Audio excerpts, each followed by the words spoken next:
श्री राम जी के आगमन से पूरी अयोध्या प्रसन्न है, धन्य धन्य हुई है अयोध्या।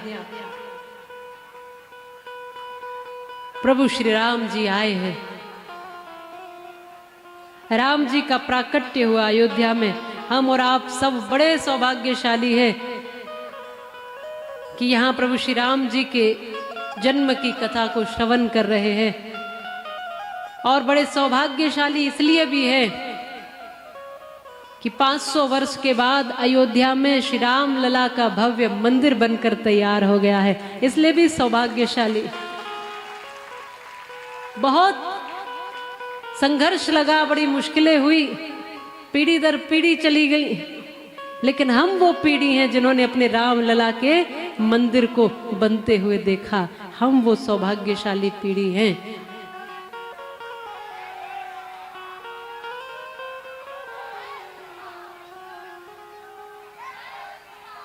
जिन्होंने अपने राम लला को टाट से ठाट बाट में जाते हुए देखा।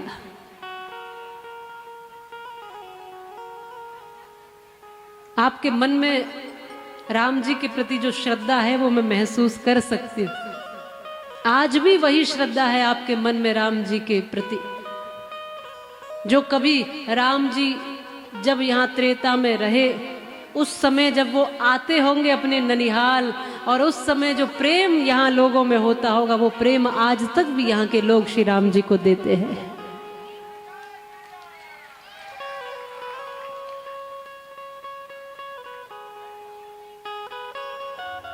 धन्य है अयोध्या की भूमि जिस पर श्री राम आए। माँ कौशल्या, कैकेयी, सुमित्रा खूब लाड़ लड़ा रही हैं। दशरथ जी खूब धन खजाना लुटा रहे हैं। पूरी अयोध्या प्रसन्न है, सब मंगल गीत गा रहे हैं और भगवान का लालन पालन हो रहा है। मैयाएं लालन पालन कर रही हैं। बड़े प्रसन्न सब जन है, आनंद ही आनंद बरस रहा है। धीरे धीरे भगवान बड़े हो रहे हैं। ठुमक चलत रामचंद्र बाजत पैंजनिया। अब भगवान अपनी लीलाएं क्रीड़ाएं दिखाने लगे हैं। और थोड़े से बड़े हुए तो भगवान विद्या अध्ययन के लिए गुरुकुल गए। वहां से अल्पकाल सब विद्या पाई। सब विद्याओं को प्राप्त करके, सब सीख कर, ज्ञान प्राप्त करके वापस आए। कुछ दिन ही हुए कि विश्वामित्र जी का आगमन हुआ और विश्वामित्र जी ने आकर जब स्थान ग्रहण किया, महाराज ने खूब स्वागत सत्कार किया, पूजा की, वंदन किया और फिर कुशल मंगल पूछी और फिर कहा, प्रभु के ही कारण आगमन तुम्हारा, क्यों आए? आगमन का कारण क्या है? जब संत जंगलों से महलों की ओर आए तो कोई तो कारण होगा। कारण क्या है प्रभु आपके आगमन का? तब बताया, नहीं सोना चांदी नहीं धराधाम चाहता हूं, यज्ञ की रक्षा करने को श्री राम चाहता हूं। मैं तुम्हारा धन खजाना संपत्ति लेने नहीं आया, मैं यज्ञ की रक्षा के लिए राम को लेने आया हूं। सुबाहु, मारीच और तमाम दुष्ट यज्ञ नहीं करने देते हम साधु संतों को, इसलिए राम को लेने आया हूं। और जैसे ही कहा राम को लेने आया हूं, तब तुरंत दशरथ जी ने कहा कि प्रभु, चौथे पन पायऊ सुत चारी, विप्र वचन नहीं कहे हूं बिचारी। ये बात आपने सोच समझ के नहीं कही। सब सुत प्रिय मोहे प्राण की नाही। सब पुत्र मुझे प्राणों की तरह प्रिय हैं, लेकिन राम देत नहीं बनहि गुसाई। राम जी के तो देते इसलिए नहीं बनता क्योंकि राम तो मुझे प्राणों से भी अधिक प्रिय है। राम तो मेरी आत्मा है, राम मेरा जीवन है, सब कुछ मेरे लिए राम है, इसलिए मैं राम को नहीं दूंगा। स्पष्ट मना कर दिया। सब ले जाओ, धन ले जाओ, संपत्ति ले लो, खजाना ले लो, और कुछ चाहिए वो ले लो। युद्ध के लिए तुम्हें कोई लड़ने के लिए चाहिए योद्धा तो मैं स्वयं चलता हूं, अपनी सेना ले लेता हूं, लेकिन मैं राम को नहीं दूंगा। विश्वामित्र जी ने कहा कि तुम्हारा क्या करूंगा, तुम अब बूढ़े हो गए हो। कहा कि मेरे बाजुओं में आज भी वो ताकत है कि सुबाहु, मारीच और तमाम दुष्टों का मैं दमन कर सकूं, मार सकूं। दशरथ जी ने कहा उनको तो मार सकते हो, लेकिन कुछ बदलाव नहीं ला सकते, कुछ बदल नहीं सकते, परिवर्तन नहीं कर सकते, इसलिए राम चाहिए। बूढ़ा व्यक्ति कोई परिवर्तन नहीं कर सकता, बदलाव नहीं ला सकता, बूढ़ा व्यक्ति कुछ बदल नहीं सकता। इसलिए युवाओं को हम कई बार कहते हैं, जैसे विश्वामित्र लेने आए, हम भी कहते हैं कि युवाओं को भी घर से निकलना चाहिए। युवाओं का जीवन सोने मात्र के लिए नहीं है, युवाओं का जीवन संघर्ष करने के लिए, मेहनत करने के लिए, परिश्रम करने के लिए, अपने परिवार, समाज, राष्ट्र और धर्म के लिए बना है। इनके ऊपर जिम्मेदारी है, अपने परिवार की जिम्मेदारी, अपने समाज की जिम्मेदारी और अपने धर्म की जिम्मेदारी इन्हीं युवाओं के ऊपर है। इसलिए हम कई बार कहते हैं कि कथाओं के आयोजनों में युवाओं की ज्यादा से ज्यादा भूमिका होनी चाहिए। युवाओं को परीक्षक बना के बिठाओ, युवाओं को सेवा में लगाओ, युवाओं को जिम्मेदारी दो। ये युवा जब आगे धर्म को समझेंगे तभी तो धर्म सुरक्षित रह पाएगा। बुजुर्ग और बूढ़े के हाथ में धर्म सुरक्षित नहीं है, धर्म युवाओं के हाथ में सुरक्षित रहता है, क्योंकि इसे सुरक्षित रखने के लिए युवा के पास शक्ति भी होती है। इसलिए विश्वामित्र लेने के लिए आए, राम चाहिए, क्योंकि राम आगे राजा बनने वाले हैं। इसलिए राम को पता हो कि क्या करना है, राजा कैसा होना चाहिए, यह निर्माण करने के लिए संत लेने आए। और जब राम जी को दिया वशिष्ठ मुनि के कहने पर, तब राम जी को लेकर गए और जगह जगह ये बताया कि यहाँ दुष्टों का डेरा है। ताड़का आदि को राम जी ने मारा, ताड़का ने पूरे क्षेत्र को घेर रखा था, उसका आधिपत्य चलता था वहां, राम जी ने उसको समाप्त किया।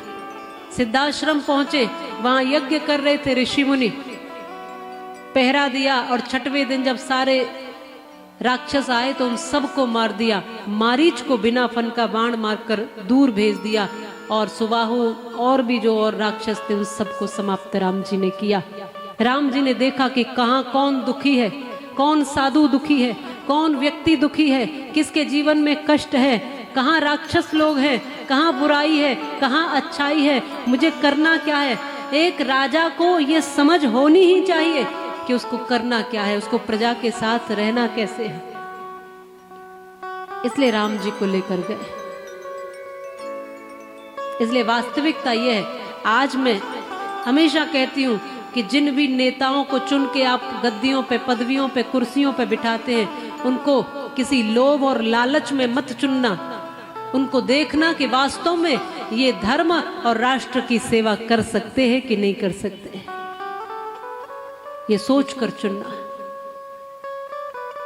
लेकिन आप क्या करते हैं, नेताजी आए बोतल लेके, ले लो और वोट दे दो, और आपने बोतल ले ली और वोट दे दी। अरे वोट तो होश में रह के दिया जाता है, वो तुम्हें बेहोश करने आ रहा है तो सोच लीजिए कि इसकी नीयत क्या होगी। सोचो, लेके आएंगे माताओं के पास साड़ी, लो बहन तुम तो हमारी बहन हो बिल्कुल, ये लो साड़ी और वोट देना जरूर। वो भी ले लेती है, भैया एक मेरी देवरानी के लिए भी दे दे, एक जेठानी के लिए भी दे दे, और मेरी पड़ोसन भी वहां गई है गांव, उसके लिए और दे जाओ, उसका भी वोट दिलवा दूंगी, वो भी ले लेती है। हाँ सोच के देखो, लोभ में आकर आपने किसी गलत व्यक्ति को चुन के भेज दिया तो वो राष्ट्र के लिए भी ठीक नहीं है, धर्म के लिए भी ठीक नहीं है, और आप सबके लिए भी ठीक नहीं है। आज वैसे तो मुझे खुशी है कि राजनीति में, धर्म क्षेत्र में अच्छे अच्छे लोग आगे आ रहे हैं, युवा पीढ़ी आगे आ रही है, उसकी नई सोच है, नया तरीका है, लोग अच्छे भी हैं। ऐसा नहीं है कि नेता अच्छे नहीं होते, अच्छे भी होते हैं, लेकिन कुछ ऐसे अनाड़ी भी होते हैं जिनको कुछ होश ही नहीं है, जमीन पे होना क्या है, करना क्या, कुछ पता नहीं। मैं एक कहानी सुनाती हूँ कि एक नेताजी एक गांव में गए, और जब गांव में पहुंचे तो उन्होंने कहा कि आप सब हमें वोट दीजिए और बदले में तुम्हें जो चाहिए वो लीजिए। हम सड़क बनवा देंगे, बिजली की व्यवस्था ठीक करवा देंगे, पानी दे देंगे, जो चाहिए तुम बताओ हमें, पर तुम तो हमें वोट दो। तो गांव वाले बेचारे भोले भाले सीधे साधे से थे। उन्होंने कहा नेताजी हमारे गांव में जैसी बिजली है ठीक है, सड़कें भी बढ़िया हैं, पानी भी ठीक है, आप तो एक काम करवा दो, हमारे यहाँ की जो शमशान भूमि है उसे थोड़ा बढ़वा दो, शमशान भूमि को थोड़ा बढ़वा दो। अब नेताजी को पता ही नहीं कि शमशान भूमि कहते किसे, पर नेताओं की एक खासियत होती है कि वो मना कुछ भी नहीं करते, चाहे काम हो ना हो पर मना नहीं करेंगे। कहा कि अब कहें कि हमें पता ही नहीं शमशान भूमि होती क्या है तो वैसे वोट कट जाएंगे। ये कहेंगे ऐसे व्यक्ति को क्या वोट देना जिसको पता ही नहीं, और कहें कि ठीक है जी हम करवा देंगे तो ये नहीं पता कि क्या करवाने का बोल रहे। तो इन्होंने कहा होगा जो देखा जाएगा, देखेंगे। और नेताओं की एक आदत और होती है कि बढ़ चढ़ के बोलते हैं, बढ़ा चढ़ा के बात कही। इन्होंने कहा कि ठीक है तुम चिंता मत करो, तुम हमें नेता बनाओ, तुम हमें वोट दो, हम तो तुम्हारे घर घर को शमशान भूमि बना देंगे, तुम चिंता मत करो। तो कुछ ऐसे भी होते हैं जिनको कुछ ही नहीं पता ही नहीं दुनिया में होना क्या है, करना क्या है, बोलना क्या है, रहना कैसे। पर कुछ ऐसे भी हैं जो वास्तव में जिनके साथ, कुछ ऐसे भी नेता हैं जिनके साथ आप बैठ करके अपनी समस्या बोल सकते हो। कुछ ऐसे भी तो लोग होते हैं, कुछ ऐसे होंगे जो 5 वर्ष में दिखेंगे भी नहीं, और कुछ ऐसे भी होते हैं कि जो तुम्हारे बीच में बैठ करके तुम्हारी समस्या सुनेंगे और समाधान भी करते हैं। हम देखते हैं कई बार कथाओं में बड़े बड़े लोग आते हैं, मंत्री आएंगे, सांसद विधायक, बहुत बड़े बड़े लोग आ जाते हैं और हमें पता भी नहीं चलता कि ये व्यक्ति पद वाला है। वो इतने सामान्य चुपचाप आएंगे, बैठेंगे, कथा सुनेंगे और चुपचाप चले जाएंगे। और कई बार कुछ आते हैं बिल्कुल उथल पुथल तहलका मचा जाते हैं, ऐसा होता है।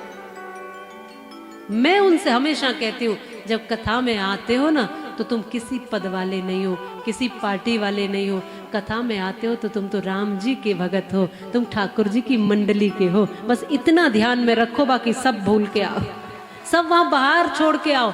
यहाँ से जब बाहर जाओ तो खूब सेठ जी बन जाओ, बड़े नेता बन जाओ, बहुत बड़े जो भी पद हैं वो बन जाओ, समाज में तो जरूरी है वो।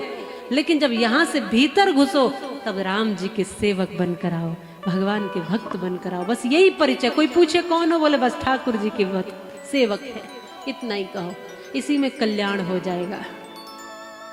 तो दोनों तरह के लोग,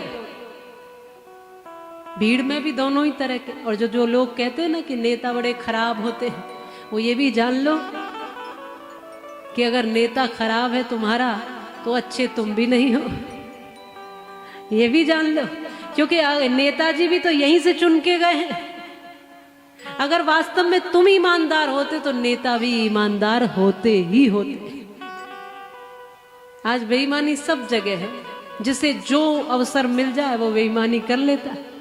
इतनी सी, वो जो लौकी लगा रहा है, फल फूल साग सब्जी उगाने वाला, मैं देख रही थी उसने टमाटर में इंजेक्शन लगा रहा है, वो टमाटर में इंजेक्शन लगा रहा है। लौकी इतनी सी है रात को और सुबह इतनी बड़ी हो गई, कैसे? जहर डाल रहे हो, वो बेईमानी नहीं है?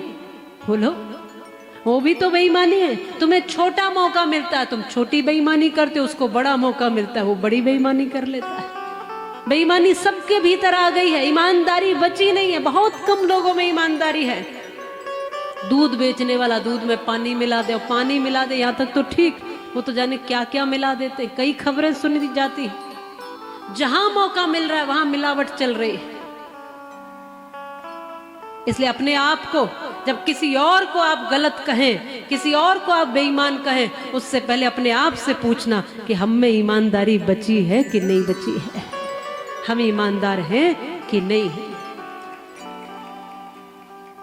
ये बात पक्की माना, जिस दिन समाज ईमानदार हो जाएगा उस दिन कुर्सियों पर बैठने वाले नेता भी ईमानदार हो जाएंगे और इन धर्म पीठों पर बैठने वाले धर्मात्मा भी ईमानदार हो जाएंगे, जिस दिन ये समाज ईमानदार हो जाएगा।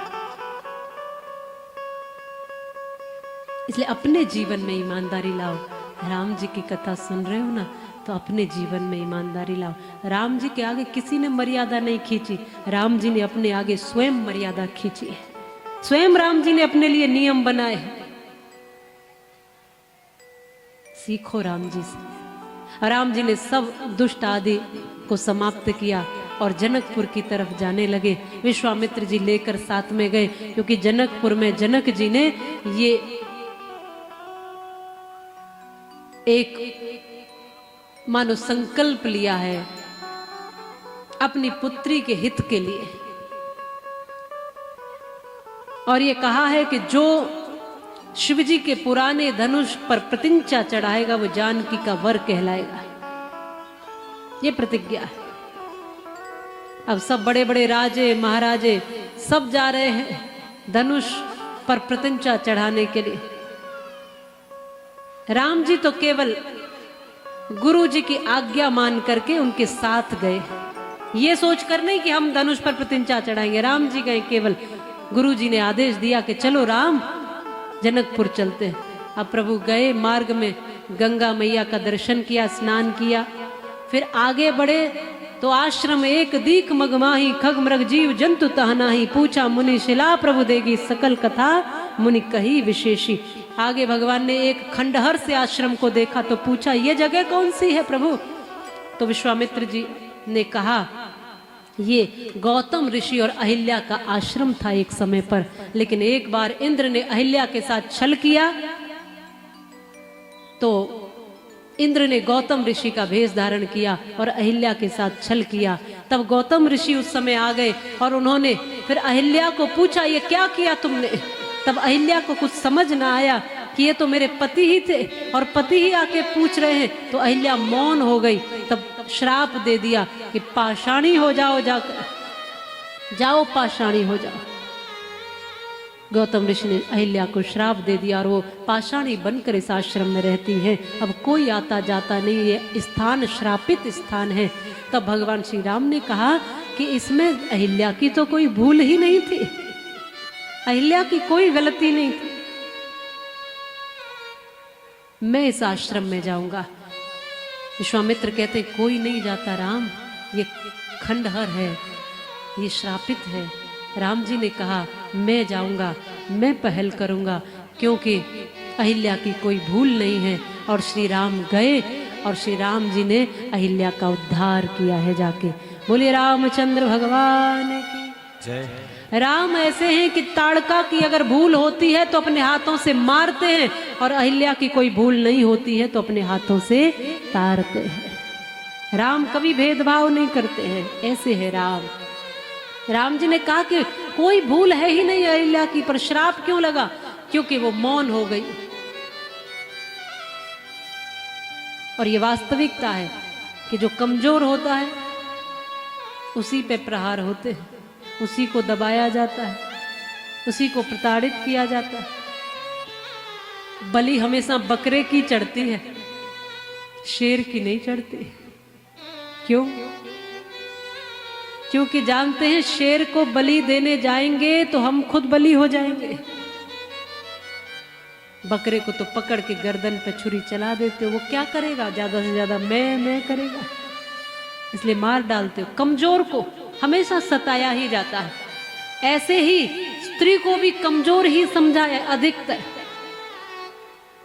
इसलिए सारे आरोप स्त्री पर। वो चुप हो जाए तो देखो बोलती नहीं, वो कुछ बोलने लगे तो बहुत ज्यादा बोलती। वो घर में रहे तो कहते इसमें कोई लक्षण ही नहीं है, कोई गुण ही नहीं है कि ये कुछ कर पाए जीवन में। वो घर से निकल के काम करने बाहर जाए तो कहते हैं देखो बाहर निकल के कैसी निर्धुंध घूमती है, इसको तो शर्म ही नहीं।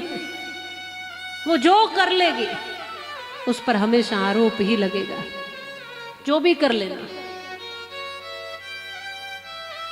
क्यों? क्योंकि कमजोर बनाया है, समर्थ को नहीं दोष गुसाई। तुलसीदास जी ने कहा ना, जो समर्थ है, जो सक्षम है, उस पर कोई दोष नहीं लगता, पर जो कमजोर है उसको हर समय दबाया जाता है, हर समय आरोप।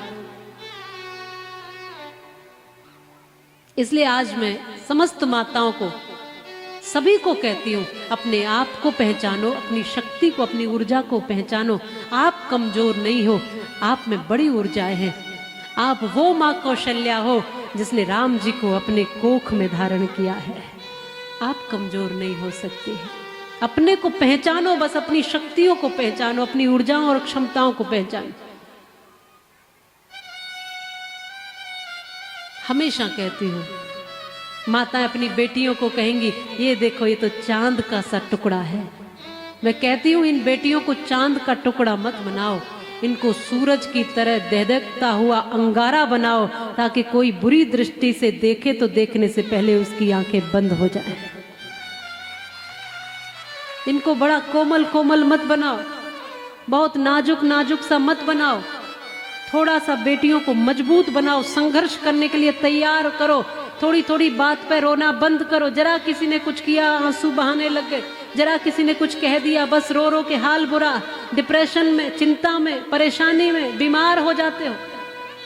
छोटी छोटी बातों को इतना दिमाग में लेके मत बैठा करो। अपने को मजबूत बनाओ, अपने दिमाग को मजबूत करो, अपने मन को मजबूत करो, क्योंकि आपके ऊपर बहुत बड़ी जिम्मेदारियां हैं। घर, परिवार, समाज, राष्ट्र, धर्म, सबकी जिम्मेदारी है माताओं आप पर। इसलिए अपने आप को कमजोर मत बनाइए, अपनी शक्तियों को पहचानो। आप ही भगवती हो, आप ही दुर्गा हो, आप ही सब कुछ हो। आप अबला नहीं, आप प्रबला हो। अपने को ऐसा जानो। और कमजोर बनी रहोगी तो गर्दन पे छुरी चलती रहेगी, बलि का बकरा बनती रहोगी। सीधी सी बात है। इसलिए मजबूत बनो, आप स्वयं मजबूत बनो, अपनी संतानों को मजबूत बनाओ, अपने परिवार को मजबूत बनाओ, और समाज धर्म की भी जिम्मेदारी लेकर आगे आओ। जब भी धर्म के आयोजन होते, मैं हमेशा कहती हूँ, युवा पीढ़ी को भी साथ लो और इन माताओं को भी साथ लो।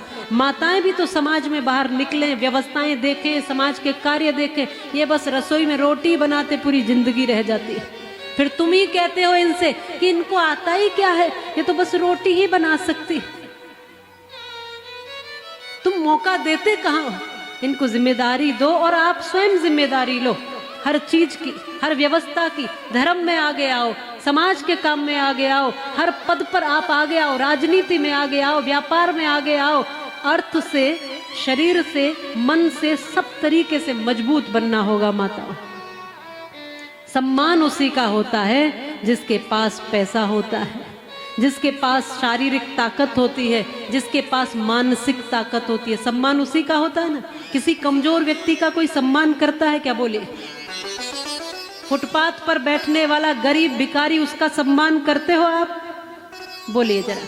नहीं करोगे, क्योंकि उसके पास कुछ है ही नहीं। जिसके पास धन, तन और मन मजबूत होता है, बस उसी का सम्मान होता है। तुम्हारे पास धन भी नहीं है, मन भी इतना कमजोर कि बात बात पे परेशान हो जाती हो, और तन में भी हजार बीमारियां घुसा लेती हो। एक तो प्रकृति ने आपके शरीर को ऐसा बनाया कि आपको गर्भ धारण करना है, तो संतान पैदा करना उतना सहज काम नहीं है। एक शरीर से एक शरीर बनाना। इसलिए माताओं, पुरुषों से भी आपको 2 गुना ध्यान अपना रखना पड़ेगा। पर माताओं की एक बड़ी कमजोरी है, ये दुनिया का ध्यान रख लेती है पर अपना ध्यान नहीं रखती। ये बच्चों का ध्यान रख लेंगी, पति को 4 बार खिला देंगी, खुद 1 बार नहीं खाएंगी। ये दुनिया भर का, पूरे परिवार का, सबका ध्यान रख लेती है, लेकिन अपना नहीं रख पाती है। फिर जब तुम्हारा ध्यान कौन रखेगा? बोलो। कोई नहीं रखेगा। इसलिए तुम्हें खुद अपना ध्यान रखना है। तुम निर्माण करने वाली हो, तुम्हें इसलिए हर ओर से मजबूत बनना है और अपनी संतानों को लव, कुश, ध्रुव, प्रहलाद जैसा बनाना है। इस बात को ध्यान रखना माता। स्वस्थ रहना, आज से ये नियम लेकर जाना कि हम बीमार नहीं होंगे, स्वस्थ रहेंगे तन से भी और मन से भी। और कोशिश करेंगे कि हम खूब प्रयास करें, परिश्रम करें और हर जगह हम अपनी भूमिका निभाएं। अपने बच्चों को लायक बनाए और खुद भी लायक बने। क्योंकि मैं एक गीत गाया करती हूँ, आप सब माताओं के लिए ही है वो। आप कौन हो इस बात को ध्यान रखेंगे। तू जननी है श्री राम कृष्ण महावीरों की, तू जन्मदात्री है संत सपूत शूरवीरों की। नारी तू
सृष्टि का कारण तू माता, सृष्टि का कारण तू माता, तू ही सबकी भाग्य विधाता, तू ही सबकी भाग्य विधाता, तू ब्रह्मांडी लक्ष्मी काली वरदायिनी, तू ब्रह्मांडी लक्ष्मी काली वरदायिनी। नारी तू नारायणी, नारी तू नारायणी, नारी तू नारायणी, नारी तू नारायणी।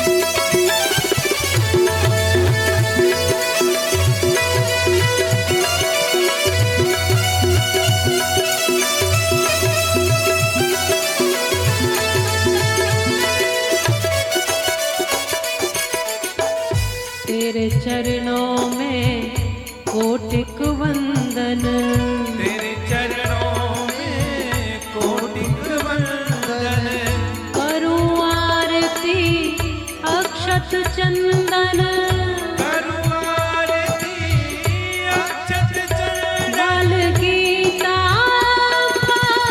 तू ही जग उद्धारिणी, बाल गीता तू ही जग उद्धारिणी।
जननी है श्री राम कृष्ण महावीरों की, तू जन्मदात्री है संत सपूत सुरवीरों की। जितने भी दुनिया में संत हैं, शूरवीर हैं, सपूत हैं, अरे भगवानों तक को भी तूने पाला है, तो सोच तेरी शक्ति क्या होगी।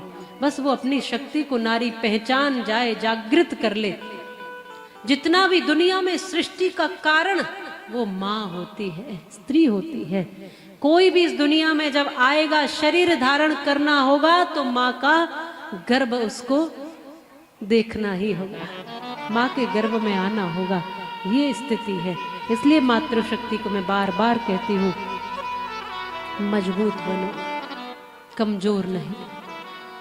प्रभु श्री राम ने वहां अहिल्या को बताया कि तुम क्यों पाषाणी बनी हो। पाषाणी बनने का मतलब ऐसा नहीं था कि वो पत्थर की बन के बैठ गई। पाषाणी होना मतलब मौन हो जाना। कोई बिल्कुल चुप हो जाए तो कह देते ना, क्या पत्थर का हो गया, कुछ मुंह में जबान नहीं है, बात कर। बिल्कुल मौन हो गई थी, पश्चाताप में रोज जलती थी। भूल जिसने की दंड उसी को मिले, ऐसा होना ही चाहिए। राम जी गए और राम जी ने फिर कल्याण किया और अपने पति लोक को अहिल्या को भेजा। माने वो सारा सम्मान अहिल्या को फिर से मिला जो उसने खोया था।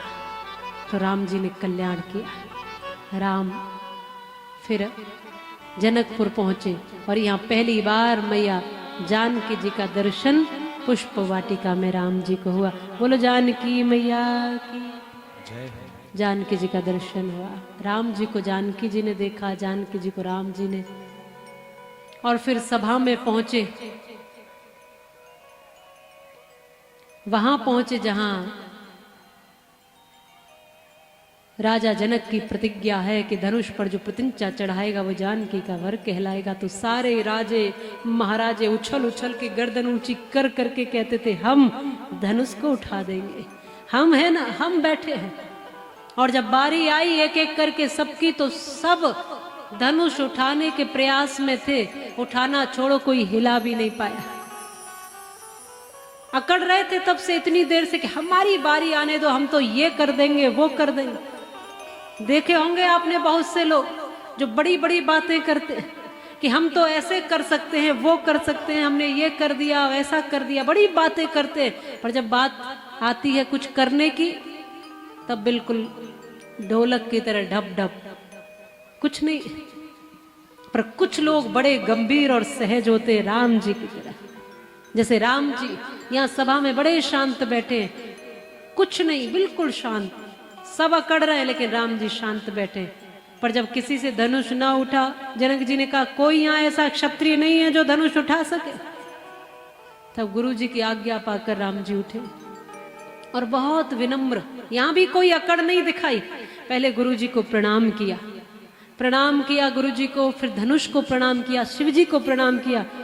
तो सारे हंस रहे थे, सब हंस रहे थे कि ये क्या धनुष उठाएंगे, पहले ही इतना झुके हुए सबको प्रणाम करे जा रहे, ये क्या धनुष को उठाएंगे। लेकिन जब राम जी धनुष के पास पहुंचे, धनुष को प्रणाम करके, शिव जी को प्रणाम करके जब धनुष को उठाया, तो राम जी ने धनुष को ऐसे उठा लिया जैसे फूलों की माला उठा ली हो। एकदम सहज भाव में श्री राम जी ने धनुष उठाया, प्रतिंचा चढ़ाई और दो टुकड़े हुए धनुष के भयंकर गर्जना हुई है, भयंकर गर्जना धनुष से हुई। सारे देवताओं ने पुष्प बरसाए, जनक जी प्रसन्न हो गए, मैया जानकी जी वरमाला लेकर के आई और श्री राम जी के गले में वरमाला डाली। सारे राजे महाराजे देखते रह गए। इसलिए बनना है ऐसा राम जी के जैसा। जब अवसर आता है बल दिखाने का तभी दिखाइए, पहले से मत अकड़िए। जब अवसर था तो राम जी ने अपने बल का प्रयोग किया, धनुष उठाया और फिर शांत हो गए।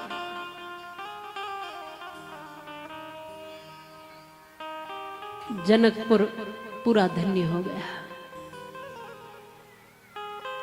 जनक धन्य हुए और अयोध्या बारात के लिए निमंत्रण भेज दिया। अयोध्या से बारात आई और अब यहाँ राम जी का विवाह जानकी जी के साथ हुआ, पर साथ में और जो 3 भाई थे उनका भी विवाह हो गया। माने दशरथ जी तो बारात लेके आए थे कि एक बेटे का ब्याह होगा, पर यहाँ 4 बेटों का ब्याह हो गया। राम जी का विवाह जानकी जी के साथ, लक्ष्मण जी का विवाह उर्मिला जी के साथ, भरत जी का विवाह मांडवी जी के साथ, और शत्रुघ्न जी का विवाह श्रुतकीर्ति जी के साथ। 4 भाइयों का विवाह हुआ। राजा दशरथ बड़े प्रसन्न, सब बहुत आनंदित है, सब अति प्रसन्न है। और अब बारात जाने की बारी आई, तब जनक जी रो गए, कहते हैं अभी मैं जानकी को विदा नहीं कर पा रहा, कुछ और रुक जाओ, कुछ दिन और रुक जाओ। पर कब तक रोके, एक दिन तो बेटी को विदा करना होगा। विदा किया तो माता ने समझाया, पुन पुन सीय गोद कर लेहि, देहि असीस सिखावन देहि। क्या कह रही है माता, सुने ना। जानकी जी को सास ससुर गुरु सेवा करे हूँ, पति रुख लख आयस वन सरे हूँ। अपनी पुत्री को ये सीख दे रही है कि अपने परिवार को अपना मानना, सबको जोड़ के रखना, सबको अपना समझना और तरक्की का कारण बनना। वहां जाके परिवार को तोड़ना नहीं, परिवार को जोड़ना, ये सीख देती है। पर अब हमारी सीखें बदल गई, अब हम कहाँ सीख देते हैं ऐसे। हम तो ये कहते कि एक फोन कर देना कि अगर कोई ससुराल में कुछ कहे तो तुरंत चले आएंगे हम, एक फोन कर दे। और बेटी भी जाते ही तुरंत कह देती मुझे अच्छा नहीं लग रहा है।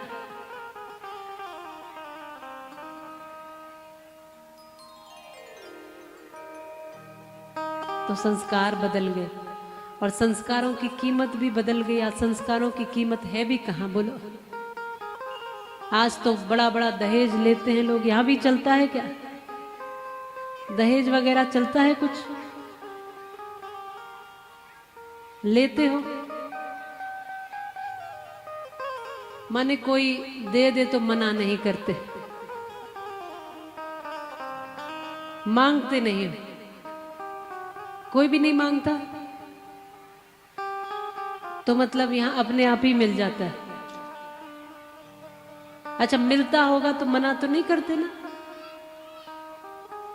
ऐसा तो नहीं कहती हो कि ये अलमारी लेके जाओ बहू, अपने मायके रखो, कहो कि हमको नहीं चाहिए, ऐसा कहती हो? नहीं कहती। हाँ, तो इच्छा रहती है मन में। अरे बहुत जगह तो मैंने ऐसे देखा, घर में फ्रिज नहीं है कि भाई फ्रिज नहीं है, अरे बेटे के ब्याह में मिल जाएगा। घर में सोफा नहीं, अरे अब बेटा बड़ा हो गया, ब्याह में सब मिल जाएगा, सब मिल जाएगा, सब मिल जाएगा। ब्याह हो गया बेटे का, बहू घर में आ गई, सब मोहल्ले की महिलाएं कहती कि बहू आ गई, बहू को उतारो तो सही, ये सासू मां प्रतीक्षा कर रही है। सब कह रहे तुम बहू की प्रतीक्षा कर रही थी, बहू आ गई, बहू को उतारो।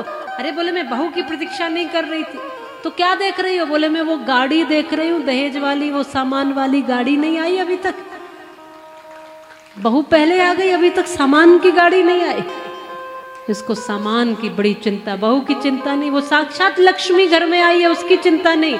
इसको वो लकड़ी के बने हुए सोफे सेट, और जैसे ही आया उस पर बैठेगी। अब देखना, दहेज का अगर ज्यादा ले लिया ना, तो जैसे ही बैठोगी ना, तो बहू कहेगी मेरे मायके से आया है, उठ जाओ। फ्रिज में ठंडा पानी पीने के लिए बोतल निकालोगी, तो बहू कहेगी मेरे मायके से आया है, धर दो इसी में। बात बात पे ताईने मारेगी। इसलिए मैं तो ये कहूंगी, अपने बच्चों को उस लायक बनाओ कि वो, बच्चों को कहो कि इस लायक बनो, इतना खुद कमाओ कि आप अपने और अपने माँ बाप का भी भरण पोषण कर सको, और जो आए उसका भी लालन पालन कर सको। वो जो आए दूसरे घर से, उसको भी खिला सको। नहीं तो देखते रहोगे दहेज में ये मिलेगा वो मिलेगा। खुद से खरीदो, खुद से कमाओ, खुद से बनाओ, और स्वाभिमान से अपनी पत्नी को भी उस घर में सम्मान की जिंदगी दो। ऐसा जीवन बनाओ, ऐसी अपनी संतानों को बनाओ। पर फिर भी यहाँ खैर है कि भाई तुम लोग मांगते नहीं हो, नहीं तो लिस्ट जाती है बहुत जगह। हमारे उधर भी आज भी खूब चलता है, लिस्ट जाती है, ये चाहिए वो चाहिए वो चाहिए ये चाहिए ये चाहिए, इतनी बड़ी लिस्ट जाती है। और नहीं मिला तो दूल्हे को फेरे से उठा देते कि नहीं ब्याह नहीं होगा। एक जगह की घटना है, दूल्हे को फेरे से उठा दिया पिता ने। क्यों? उसने कहा कि जो सोने की चैन इसने दादाजी के लिए नहीं बनवाई। उस दूल्हे के दादाजी थे जो उनकी गर्दन डुमडुमी से हिल रही थी, गर्दन संभल नहीं रही और चैन पहनेंगे। कह रहे दादाजी के लिए सोने की चैन नहीं बनवाई। कहा पिताजी के लिए दी तो है। बोले पिताजी के लिए ही तो दी है, वो बैठे दादाजी उनके लिए नहीं दी। उसको खुद में चैन नहीं और वो चैन पहनेगा।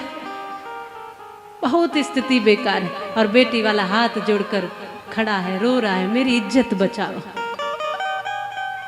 बड़े बड़े निशाचर पड़े हैं भैया, पर फिर भी आप लोग गनीमत है कि मांगते तो नहीं हो, और कोशिश करना कि आपके घर जो लक्ष्मी आई है उसका सम्मान कर लेना।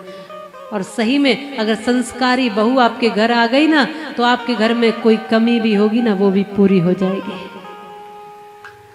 आज राजा दशरथ जी ने कहा है जाकर अयोध्या में, जब सब इन बहुओं को लेकर पहुंचे और तीनों रानी आरती के थाल सजा के लाई, स्वागत किया, तब दशरथ जी ने कहा बधु लरिकनी पर घर आई, राखो नयन पलकी में। कैसे रखना है इनको? कौशल्या मैया को कहा कौशल्या इनको ऐसे रखना है जैसे आंखों की रक्षा पलक करते हैं, वैसे तुम्हें इन बेटियों की रक्षा सुरक्षा करनी है, इनका ध्यान रखना है। ये अभी अबोध है, ये नादान है, इसलिए जितनी भर भी सासू माए वो ये बात ध्यान रखो कि ताहिने मत मारो। जब भी बहू आई कि तेरी माँ ने क्या सिखाया, तू कुछ सीख के नहीं आई। अरे तुम भी तो माँ हो, अगर वो नहीं सिखा पाई तो तुम सिखा दो। माँ बनकर सिखाओ तो देखना वो भी बेटी बनकर के तुम्हें अपनाएगी।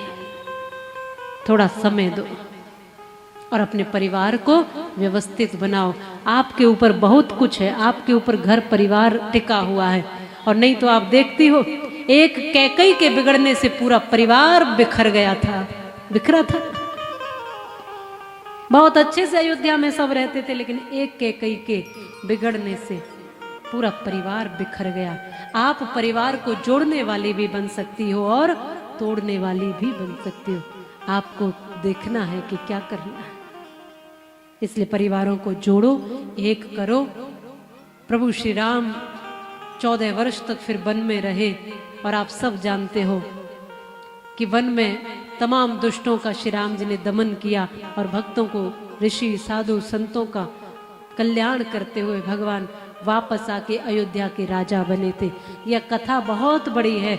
ये जब 7 दिन या 9 दिन की राम कथा होती है ना, उसमें विस्तार से सारे प्रसंग आते। राम कथा बड़ी प्यारी, बड़ी मीठी, अद्भुत। एक एक पात्र रामायण का हमें जीना सिखा देता है। पर यह कथा तब पूरी होती है, पूरी तो तब भी नहीं होती, लेकिन प्रसंग विस्तार से राम कथा में लिए जाते हैं। ये तो भागवत जी है, इस भागवत में हम थोड़ा सूक्ष्म में ही श्री राम जी को प्रणाम करते हैं। राम जी का राज्य बड़ा सुंदर था, राम राज्य बैठे त्रिलोका, हर्षित भय गए सब शोका। राम जी के राज्य में कोई दुखी नहीं था, कोई छोटा बड़ा नहीं था, सब प्रसन्न थे, सब आनंदित थे। राम जी से यही प्रार्थना करते हैं, प्रभु आपके चरण जहाँ रखे गए वहाँ सब प्रसन्न हो गए। आप हमारे जीवन में, हमारे परिवार में, समाज में पुनः किसी न किसी रूप में अवतार लो, ताकि ये समाज भी व्यवस्थित हो और धर्म की यहाँ स्थापना हो। वास्तविकता ये भी है कि श्री राम जी जब वन गए थे तो बहुत सा समय इस छत्तीसगढ़ की धरती पे भी उन्होंने बिताया था। इस भूमि पर भी बहुत बार, बचपन में भी श्री राम जी बड़ी बार आए होंगे यहाँ। जब जब मैया कौशल्या आती होंगी तब तब तो जरूर आते होंगे, जब छोटे होंगे। और फिर बड़े होके भी वनवास का भी काल उन्होंने बहुत सा बिताया। धन्य है ये छत्तीसगढ़ की भूमि जिस पर आप बैठे हो, जिस पर प्रभु श्री राम जी के चरण रखे गए हैं, जिस पर श्री राम जी आए हैं, चल करके घूमे हैं इस धरती में। अद्भुत है ये धरती। इसलिए यहाँ के लोग गाया करते हैं, शौक से कहा करते हैं, आनंद से कहा करते हैं, क्या